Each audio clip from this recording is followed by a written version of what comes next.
Atītam Trigurarahitam Sadgurum Tam Namami. Atītam Trigurarahitam.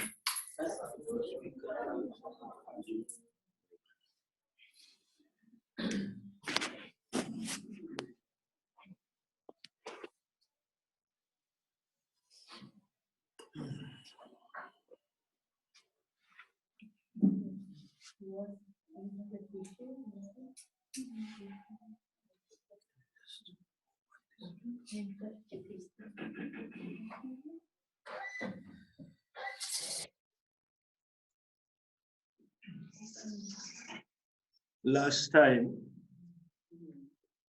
we saw the background of this text. We saw that there is a story which appears in Kurma Purana, and that an incident was being written in his own words by some Pandita in Tamil.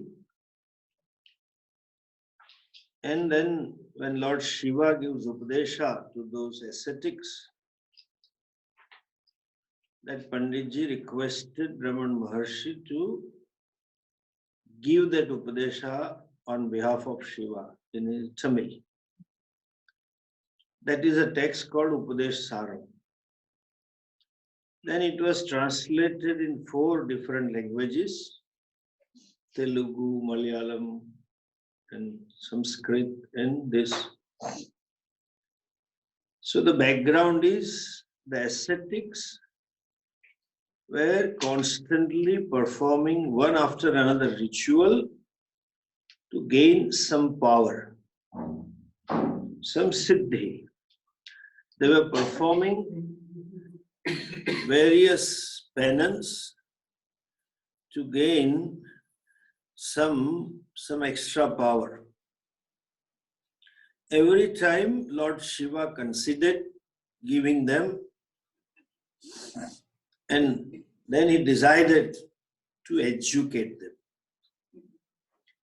And he came in a form of young ascetic. As usual, Vishnu was in a form of Mohini and enchanted those ascetics, distracted them from that ritual. And when they came home, they didn't find their spouses and discovered they were behind the ascetic. They followed him, used their all powers, yoga siddhis, but the ascetic, nothing could even touch that ascetics. They created some lion and snakes and all that. When the snakes were sent, he just wore them. Lion was sent, he just sat upon it. Then finally they realized there is something more powerful and sought forgiveness and sought some Upadesha. This is a background. Though it's a story of ascetic,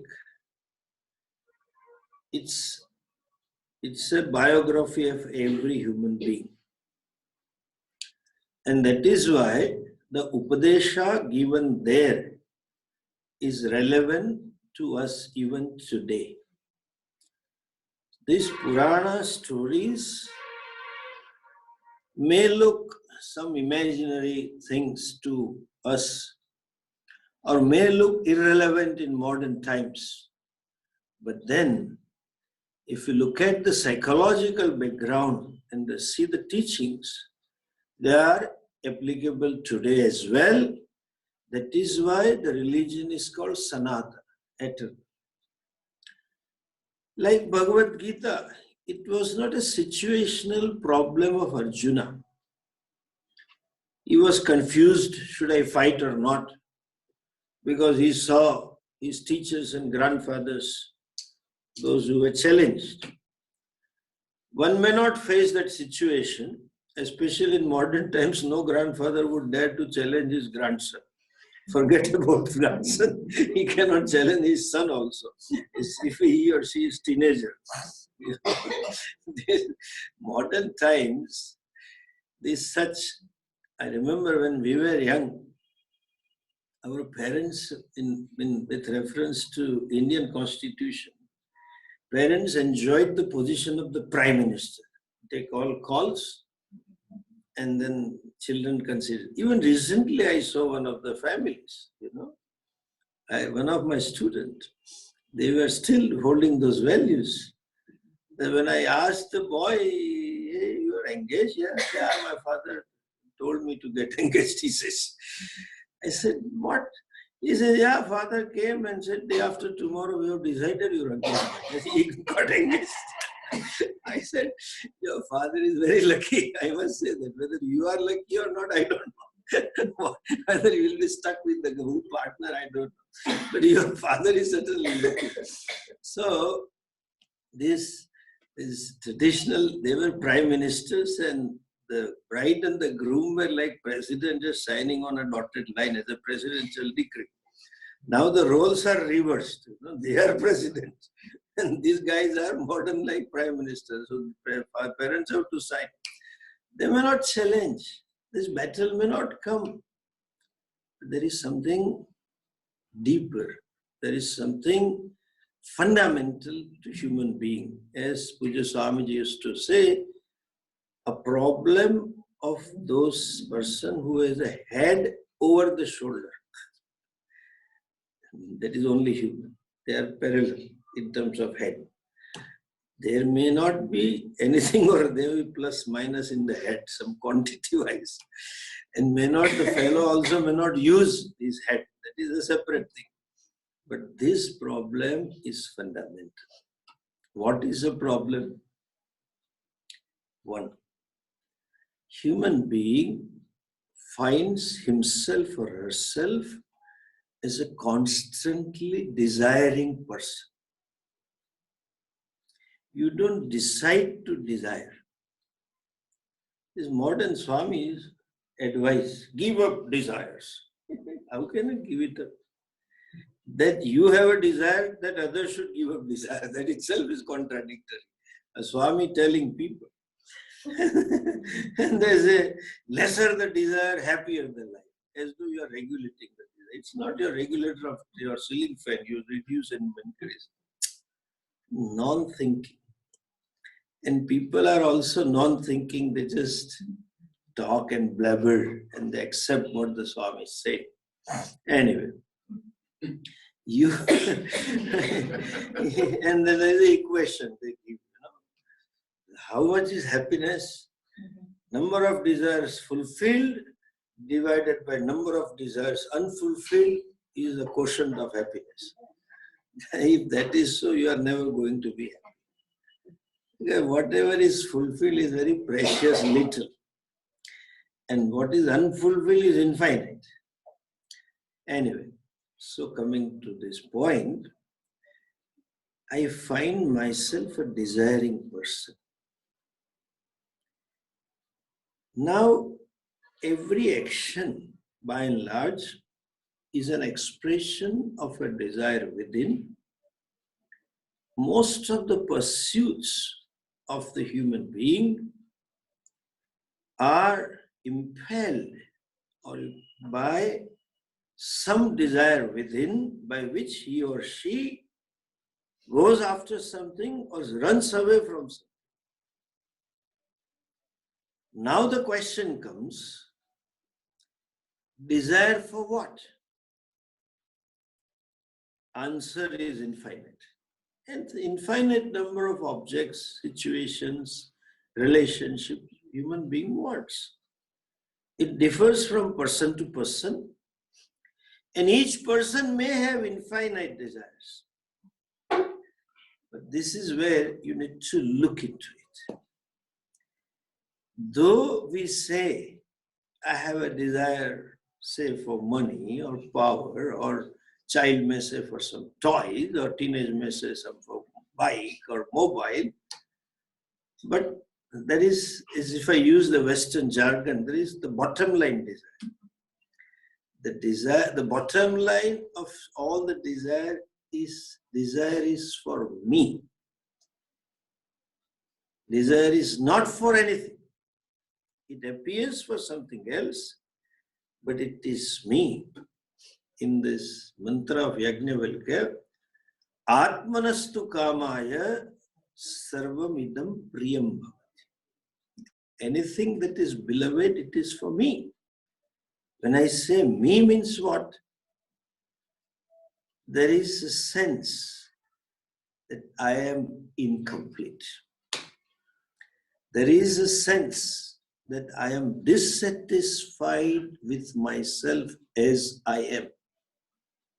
So the human life is a constant, compulsive journey of becoming something.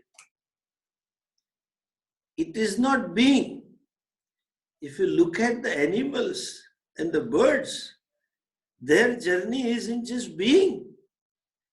The fellows are very happy. If the square meals are given and shelter is there and some biological urges are fulfilled, they just relax. Human heart cannot. When I go to West, of course, that disease has come to India also. Now they have pet dogs. Formerly we used to have parents in the home. The pet dogs are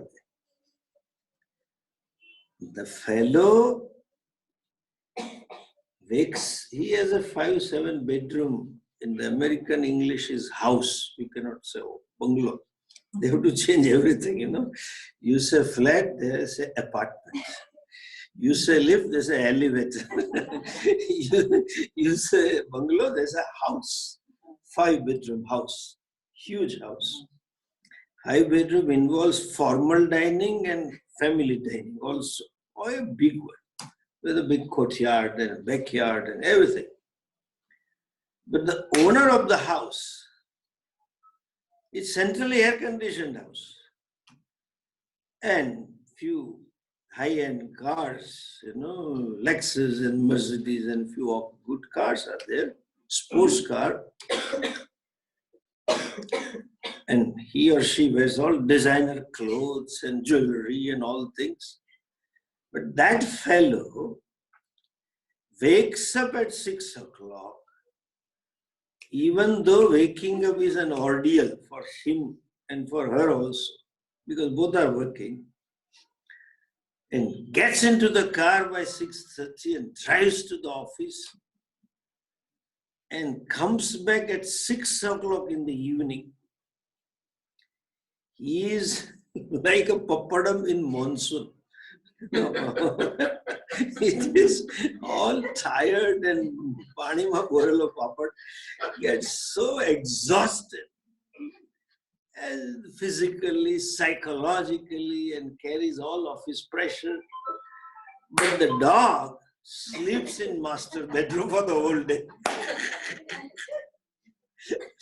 It seems to be happy in just being.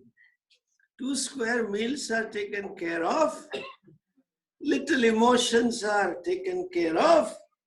That my boss, my master pets me and loves me, and then security happy.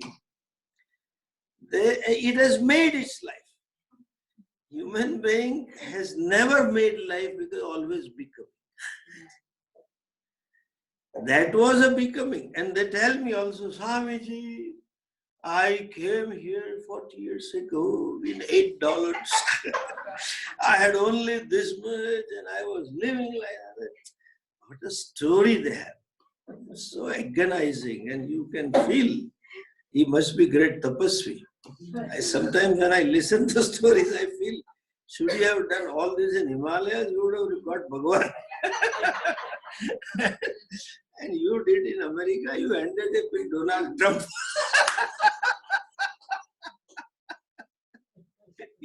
Instead of Bhagwan, you have Donald with you. Anyway, that time he thought that I have made my life if I have $100 a week. After 5-bedroom house, still feels I have not made my life.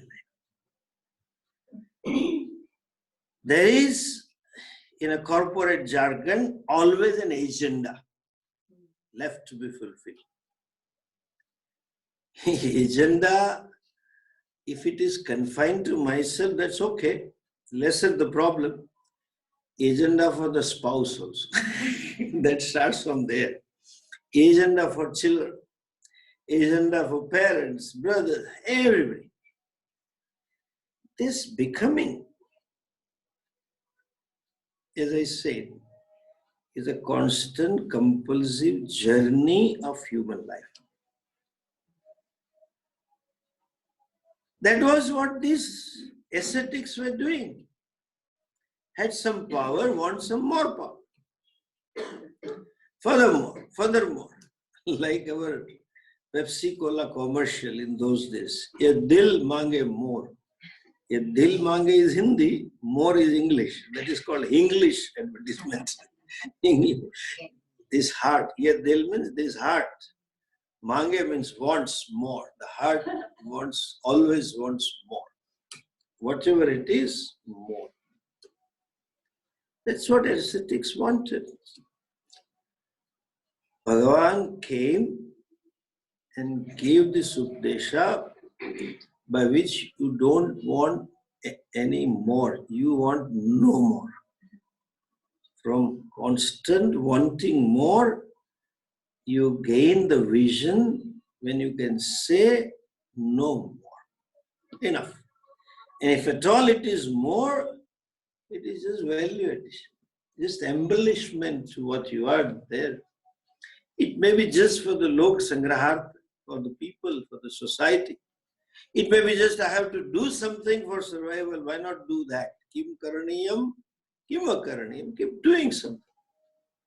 That Upadesha is Upadesa Saram. In fact, that is the Sara of our Mool fundamental Upadesha. The basic text of Hindus is Veda. Veda is a book of knowledge. Veda means to know. That's a knowledge. The knowledge revealed in Veda is twofold. Two subject matters. And that's on the basis of the subject matter, we can divide Vedas into two parts. There are no parts, mind you. But just for our understanding, division. One, the first and the foremost, that which is very voluminous, is called karma kanda. Various means and ends are talked about. Known means and unknown means. Known ends and unknown ends. Like yoga, known means they do yoga to remove certain disease.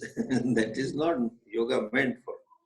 Yoga is chitta vritti swarupe avasthanam. That's unknown means. Both are talked about. In the latter part, it talks about that wisdom by which I can say no more. Now, I find myself constantly desiring. Desiring is there because I find myself incomplete. In my own self-perception, self-estimation, I don't accept myself as I am. Therefore, there is an urge to become something. Therefore, there is an urge to have something or give up something. And when I see myself a wanting person is always unhappy person. These are all synonyms. Unhappy, dukhi, is a wanting person. And a wanting person is dukhi person. Dukhi and wanting is incomplete person. Insufficient with reference to what I am now. Insufficient with reference to my relationship, possessions, position, everything. There is always something plus that I want. That plus is little as of now. But that little is like a carrot before the cart, keeps the fellow going. Now, here little analysis. If I am intrinsically a wanting person, am I intrinsically an incomplete or dukhi person? I find in life that is though maybe far and few moments in someone may say, but there are moments where I find myself to be complete. I'm satisfied. I'm happy. I don't want anything more. There is a self-contentment. Those moments are always there. At the same time, you find myself to be unhappy. If that is my nature, that I'm incomplete or unhappy, it cannot go away even for a moment. What is natural can never ever be removed from that vastu, even for a moment. You cannot have a fire for sometimes which is cold. It has to be hot if it is its nature. You cannot have a fire which is cold, and you cannot have water which is hot. It is room temperature, that's its nature. Fact that I discover or find myself sometimes self-satisfied, self-content implies it is not my nature. You may say, Swamiji, this is equally true for happiness also. Just as unhappiness goes away, just as sense of incompleteness goes away, therefore it is not, it is natural. So happiness also goes away. Contentment also goes away. True. Then there is another way of looking at it. What is natural, I am at home with it. I don't want to give up. Let's get back to that water. Room temperature is natural for the water. Water acquires the temperature or gives up the temperature when it is put in the fridge and brought out and ice made converted into ice cube. It acquires temperature. How long? Till it achieves the room temperature. Thereafter, there is no acquisition. It doesn't become hotter than the temperature. If you boil the water, that water and you put down on from the gas, hot plate, it gives up the heat. How long? Till it assumes the room temperature. So acquisition called pravrutti, giving up nivrutti, up to what? Till the natural. There is no pravrutti and nivrutti when I am happy. Only in the unhappy moments only that is there. And nobody complains for happiness. Nobody goes to doctor saying, suppose you go to physician and say, he says, what's the problem? Sir, no problem.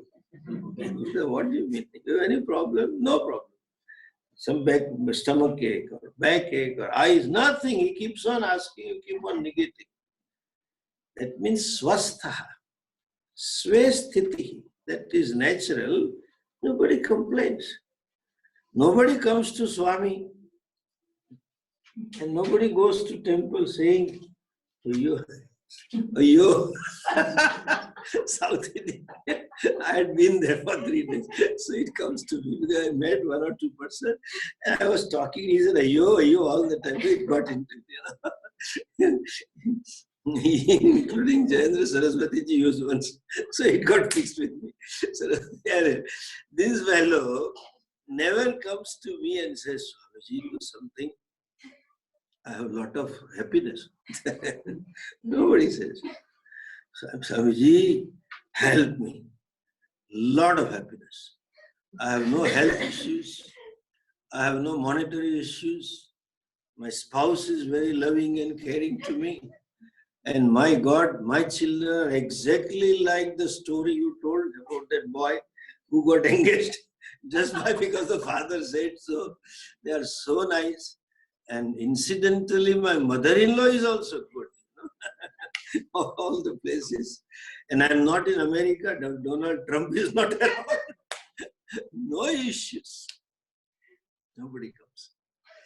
Nobody has complained. When you are happy, you are at home. That is yourself. That is the vision of Shastra.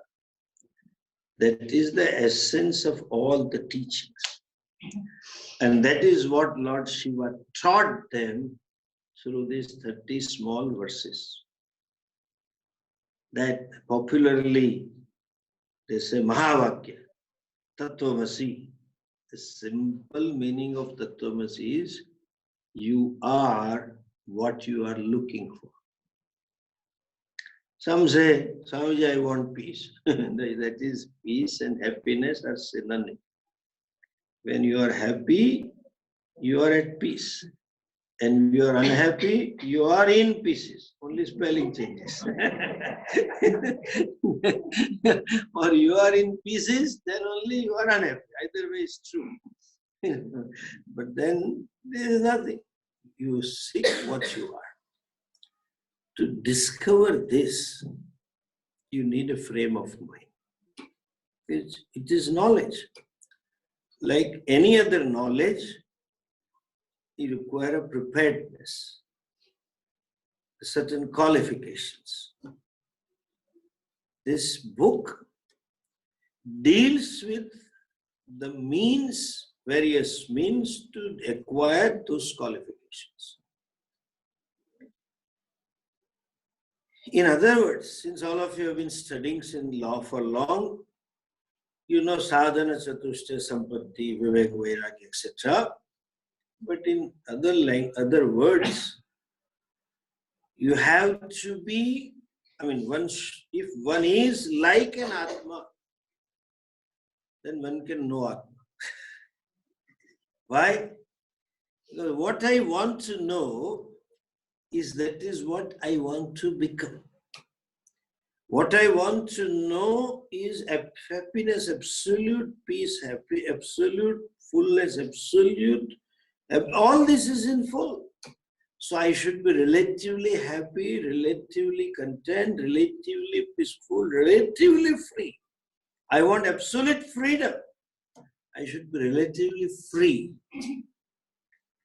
That relative freedom is same as relative peacefulness, is same as relative happiness. And that is, this unhappiness or incompleteness or ashanti is never caused by the world outside. There is a mantra, paranchikhani, etc. We'll see in Kathopanishad in a couple of tomorrow or day after. No, the world has no capacity to make me unhappy. I let them have that capacity. I empower the world to make me unhappy. How I empower? The subjective values. In Shastric language, we call it Shobhana Adhyasa. And if I use the known words Raga and Dvesha, if I have this, I will be happy. That is my subjective thinking. No object can give me happiness. Because if object were to give happiness, it should give to everybody. It doesn't give. Therefore, there are always sales executives for iPhone 10 and 11. And there are always executives for Samsung also. And they condemn the iPhone. This is my value. They find this is better. They find this is another brand. It goes on. That is true for everything.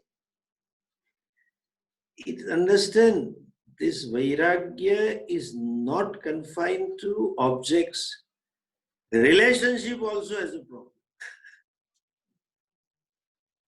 This person is good if this fulfilled. That is your raga. Is bad if that this is your dvesha. We have an agenda for people, either driven by some ideals. Sometimes too much, especially in the modern life, too much of idealistic approach to the life is detrimental to person as well as the people nearby him, in her, both of them. It is, see, this is what we have to learn from Mahabharata. The ideals are good, but one should know when to give up. When we say everything is limited in this samsara, there is a limit to values also. There is a limit to your ideals also. There is a limit to ahimsa. There is a limit to satyam also. It is not absolute. Even Gandhiji had once told to kill a cow. There's a big story about it. A lot of discussion went on in Harijan Bandhu, that mouthpiece of the Ashram magazine. He said, this is, I feel proper, and I did it. And that is what we learn from Krishna also.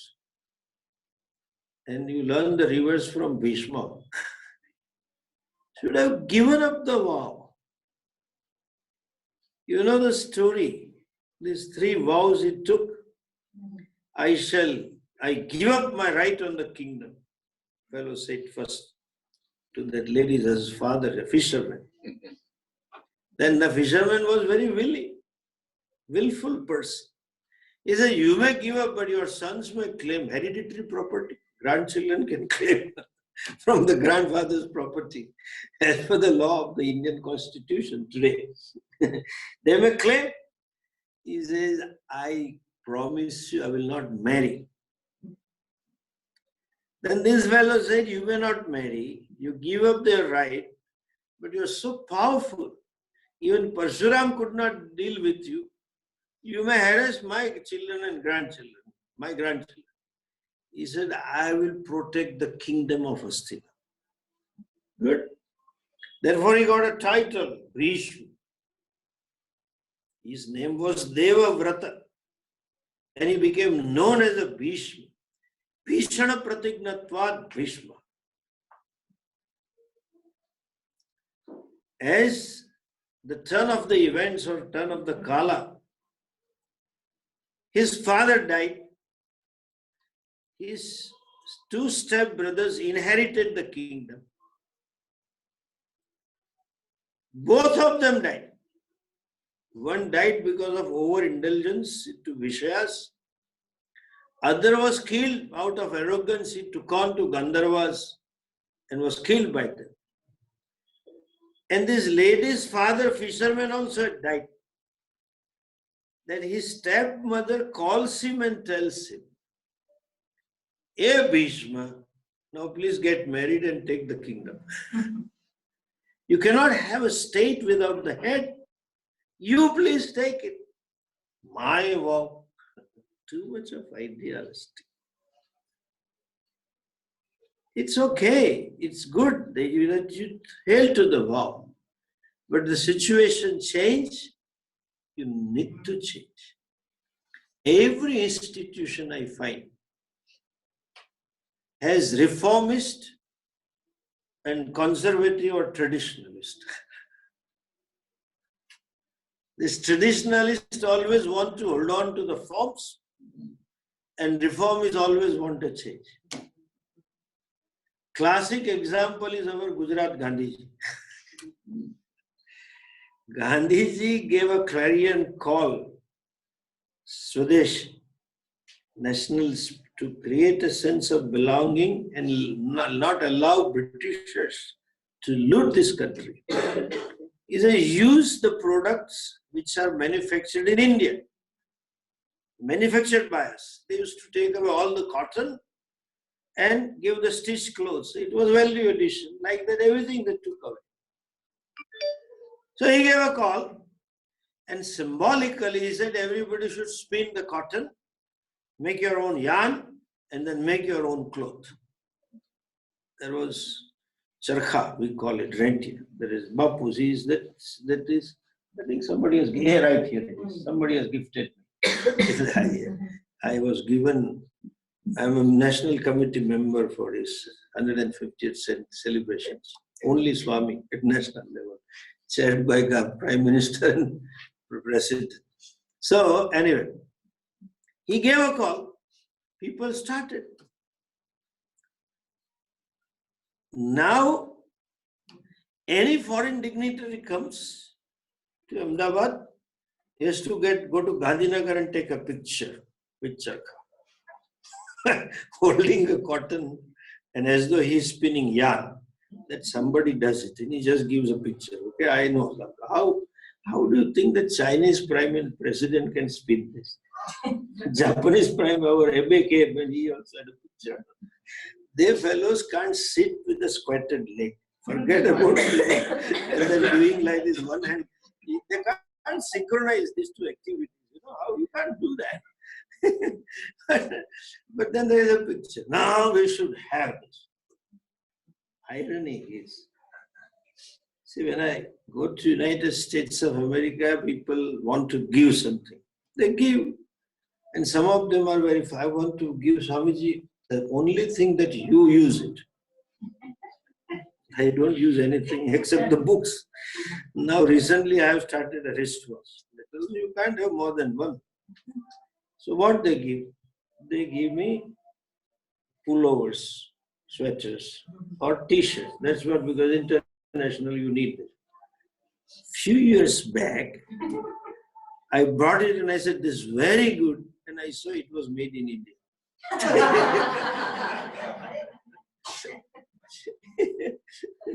And there is near Coimbatore, there is a beautiful cotton, they make it. And next year we found one of our contacts and they supplied from there. I get that. The point is, still they want to hold on to forms. Sometimes you need to change. And especially in the modern times, incapacity to change is illiteracy. Not only technology-wise. Technology is changing so fast. Therefore, most of our Indian industry died. This Bombay's identity was Premier Taxis, Padmini. Factory closed. Calcutta identity was Ambassador. Hindustan Motors closed. So many, they didn't change. But this is not simply industrial revolution of constant change. Socially also we change. In terms of value, in terms of attitudes, it is changing fast. And so fast that those changes required about 100 generations. Now hardly 100 days. The generation gap is within 2-3 years. We have to change our ideals. We have to change, if necessary, our values. And that people become unhappy and make others unhappy because they don't want to change. Too much of idealistic.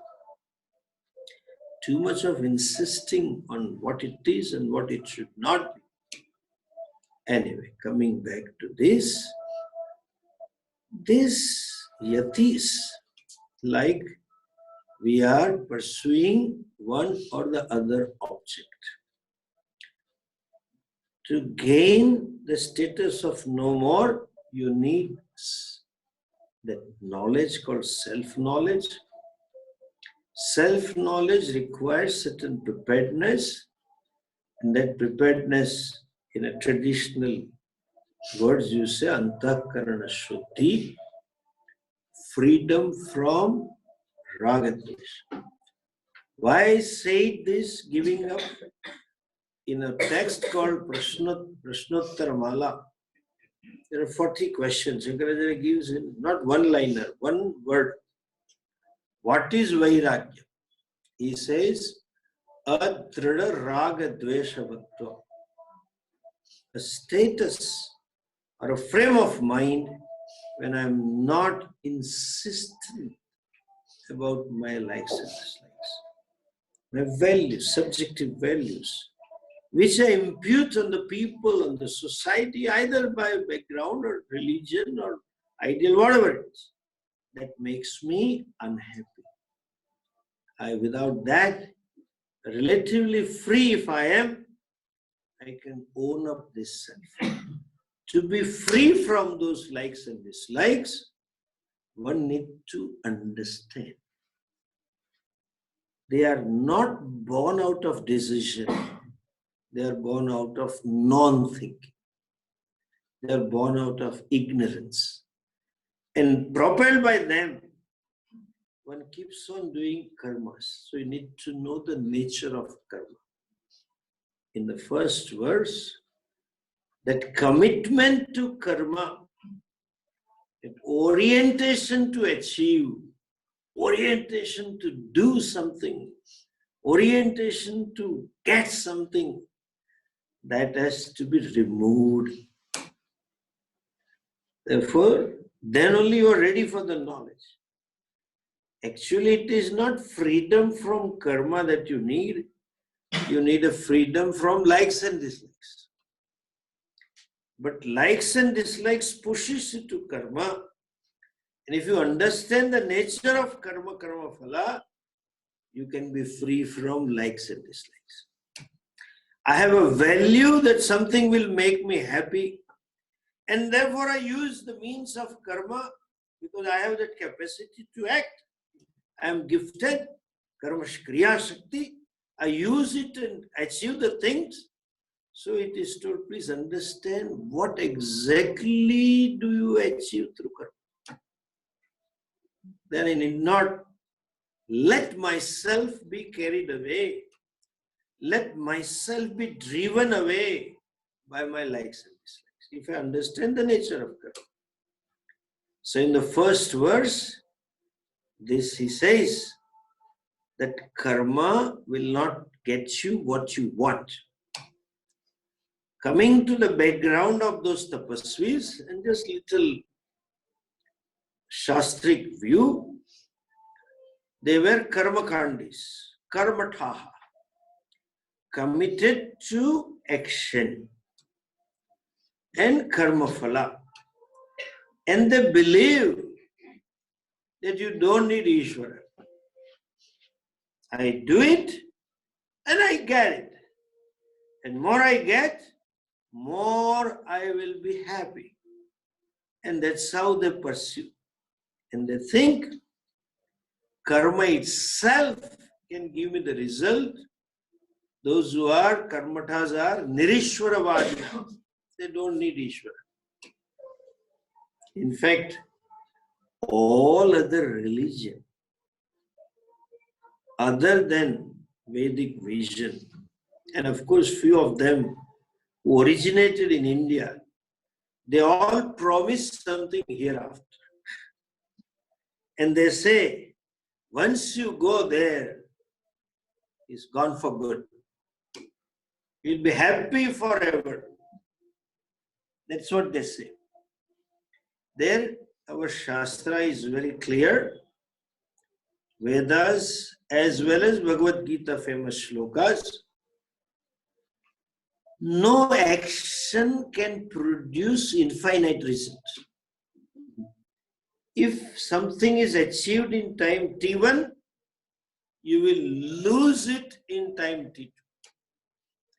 And anything that is achieved through the means of action, that means action is a cause for achieving. The effect will always be true to the cause. The effect is, cause is what? It is limited by nature.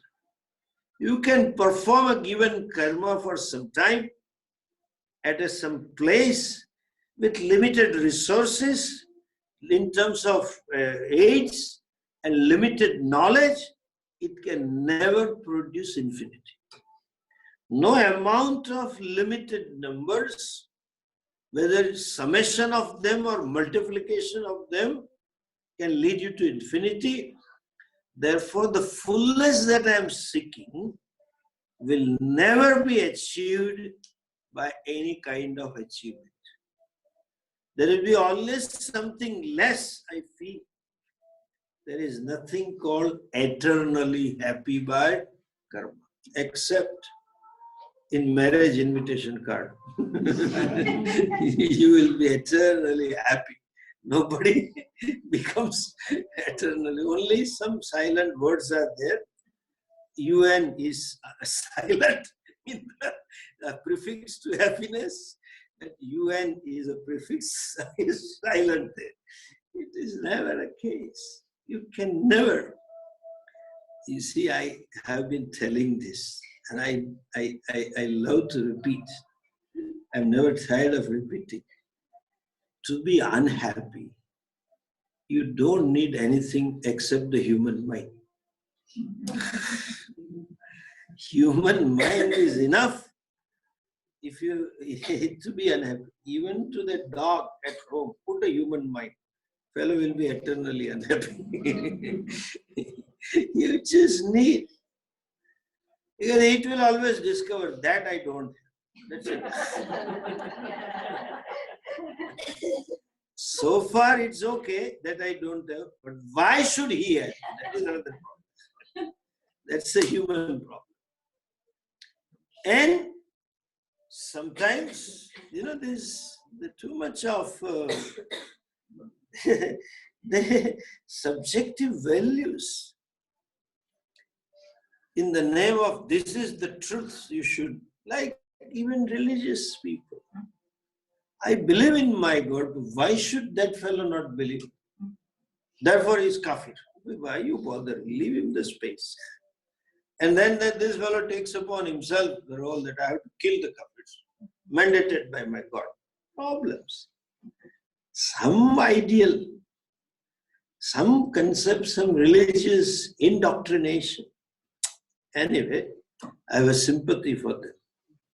Nowadays, people talk of a lot of human freedom. I told this in United Nations. When I was representing as a keynote speaker of Hindu, I said, we talk of freedom. That freedom is there for everything.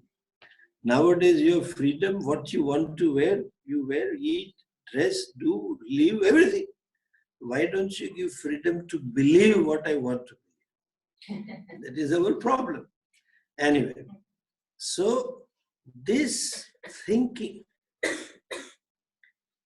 that this is the correct, even in heaven the fellow will be unhappy.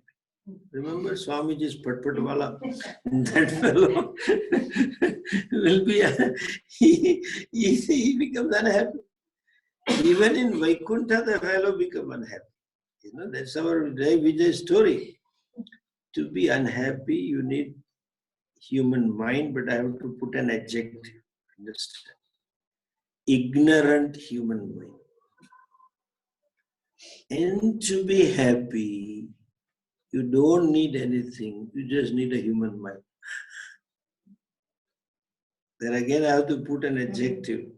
You just need enlightened human mind.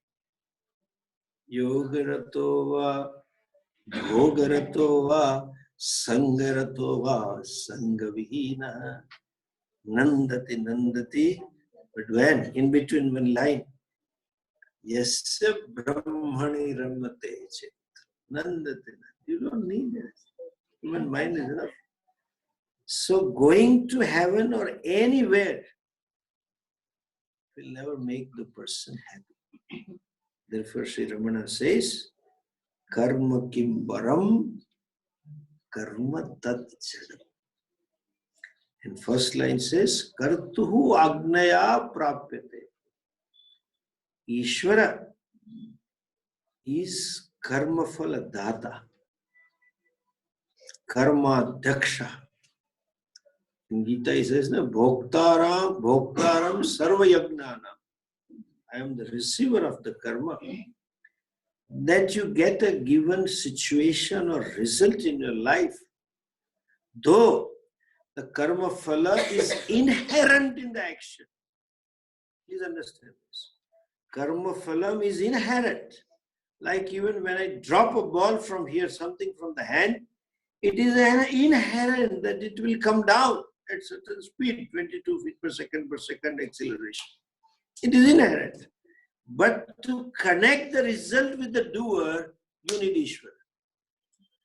The design of the creation is such that karma itself can produce the result. It is inherent.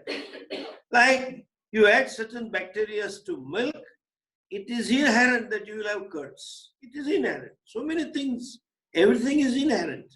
Effect of a given action is inherent in the action itself. But that means effect is phalam, karma phalam. But to connect the phalam with the doer, you need Ishvara. Because this karma phala, the result of the action is called phalam. Phalam means it matures in its own way. You don't know when it matures. Phalam means fruit. Like even, suppose you buy, in India, especially in our place, Gujarat, in summer people buy mangoes. They buy from the farm. So for 2-3 months, every Gujarati house is like Sarvam Brahmamayam, Sarvam Mangomayam. It is all mango. People eat breakfast time, lunch time, dinner time, minimum 12, 15 just individual. And they just enjoy that. That's how it is. And rest of the things are to help the sweetness to get in. It's too sweet sometimes. And varieties of mangoes. And you buy from the same farm. And the farmer says, this is all the saplings were planted on the same day. But then, season lasts for 2.5 to 3 months. That means what? Some mangoes ripe now, some after 3 months. Not in the farm. From one tree only. That fellow takes the things from same tree. Not on the same tree, same branch. The same branch he keeps plucking as it matures. So you don't know when it matures. Nobody knows. Gahana karmana gati. The karma phalam, it is therefore called phalam. When it matures, only Ishvara knows. And since it is perishable like phalam, karma phalam, it will perish one day. To connect this fellow with the karma phala, only Ishvara knows. Why? That fellow doesn't know what I have done. And when I did, that other day I told you sloka of Mahimna Stotram. Krutau sukte jagrat tvamasi phala yoge kratu. When the karta sleep, when the pralaya takes place, everybody is in seat form. Which clock is ticking? Even the time is dissolved. The clock of karma phala is ticking. And it is not individual, sometimes joint karma phalas are there. Every married life is a joint karma phala. You know, this marriage is signing a partnership deed and then adding 2-3 partners. Nowadays only one sometimes into the company. Children, that's all it is. You know, by the way, just to tell you this, if you see an Indian wedding invitation across India, there are certain timings mentioned. Mandap Muhurtam, when this Mandapa is initiated. Graha Shanti, all omissions and commissions to seek forgiveness and pass it up. And one of them is Hastamela. When the Pani Grahanam, what they call it, there is a time written. but they never maintain because she is busy in beauty parlor. See, modern groom and bride never turn up for marriage on time. It is only for writing. and then there is also written Jan Viday. This they will go. That also is never maintained. But that, why you maintain this event Panigrahan? Our Shastra mentions Hastamelap. After these oblations, invocations, and these mantras when chanted, and elders, everybody, and when they hold the hand, that means now our prarabdha is joined. It's very important. From that moment, their prarabdha merges. So some of acharyas, they don't give you hand. They don't let you touch the hand. Don't touch the hand. Don't shake the hands. You just feel like holding, they will not give. Pani Grahanam means joint venture. He started now. You don't know. This every marriage is a joint venture, and every marriage shows there is Ishvara.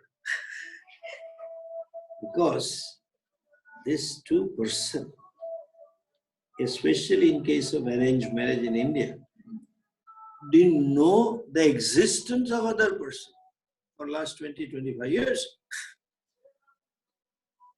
And somehow everybody felt this is the right person. The whole family. They got it. That Ishvara connects. Like even no parents goes about shopping for Jiva, asking Bhagwan who is available, let's have them baby. You don't choose your children. Much less children choose their parents. Bhagwan connects. Kartuhu. Jagat kartuhu. Karmafal data. Datruhu. Agyaya phalam prapti. That being the case, just to connect you with some of you knows, have studied Shastra, if Jagat Karta connects the phalam, that means it's a prasadam, easy to accept. That he will tell in the next verse, and we will see this in the next class. Okay? Namaste. Om Purnamadav Purnamidam Purnat Purnam Gacchate Purnasya Purnamadaya Purnamevavasishyate. Om Shanti Shanti Shanti. Hari Om Shri Guru Namaha. Hari Om.